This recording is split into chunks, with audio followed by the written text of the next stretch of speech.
वर्धा, यवतमाळ, नांदेड, बीडमधील पिण्याच्या पाण्यात विषारी पदार्थ. केंद्र सरकारच्या अहवालातून धक्कादायक वास्तव उघड.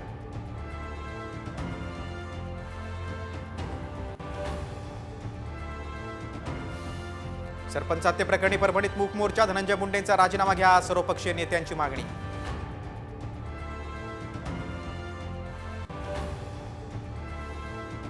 नाशिकच्या जिल्हा रुग्णालयातून अवघ्या 5 दिवसांच्या बाळाची चोरी. बाळ चोरणारी टोळी सक्रिय असल्याचा संशय.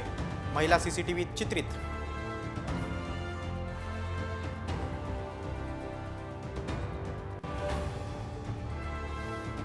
गिरणी कामगारांसाठी 1 लाख घरं बांधणार. उपमुख्यमंत्री एकनाथ शिंदेंची घोषणा.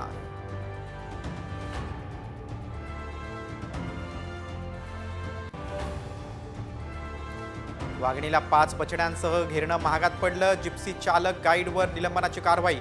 उमरेड कराडला अभयारण्यातल्या घटनेनं खळबळ.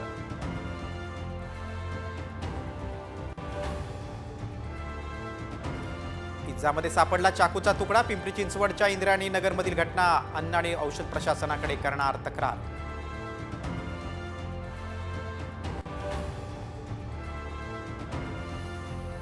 ठाण्यानंतर पुण्यात हिंदी मराठी वाद पेटला. एअरटेलच्या टीम लीडरला मनसेच्या कार्यकर्त्यांकडून चोप.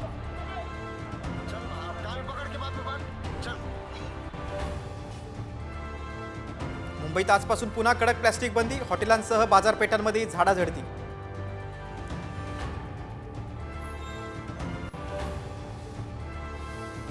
चीनकडून पुन्हा कुरापत. लडाखमध्ये 2 नव्या प्रदेशांची घोषणा. घुसखोरीचा भारताकडून निषेध.